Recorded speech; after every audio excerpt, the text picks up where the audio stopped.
او زمنګ میندو خويندو دا خبره هم ذهن کې کېدوي چې د خاون او د کېدو د فار مناسب ځای جوړ کړي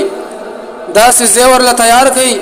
چې هلته هغه په سکون سره خوب کولای شي چې کله هغه د کېدل غواړي نو بیا هغه ته قسم شروع کوي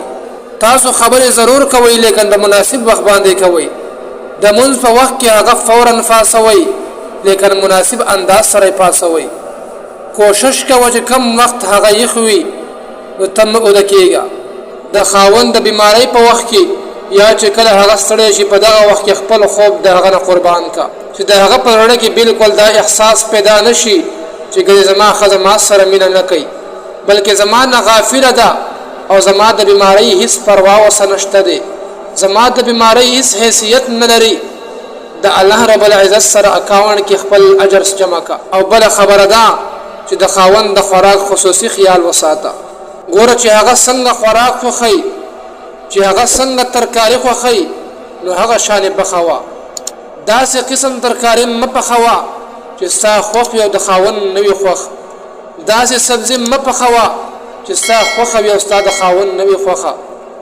ها کچرته خاوند کور کې موجود نوی نو بیا ځان نه پخوا څنګه چې ستا مرزي وي هغه رنګ پخوا او چې کله کور نه خاوند اوزي نو تاسو وکا چې زړګي استا سخوخ دي نو ماته وایا چې زئی پاخه کما دغه شان هغه ته یقین ورکا چې ستا کوم سبزی خوغه ده هغه زما هم خوغه ده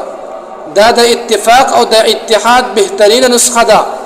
هر ترکاری په مختلف انداز باندې پخوا یقینا کدا خبر چرته زنانه په خپل ځان کې راوستري نو بیا بچرته هم په کور کې جنگ جګړه پیدا نشي یقینا دا خاون به د خزه فر بیا د محبت یو نمونه وګرځي بیا بچرته هم جنگ جګړه پیدا نشي زندگی به ډیره بهترینه په احسن طریقې سره تیریږي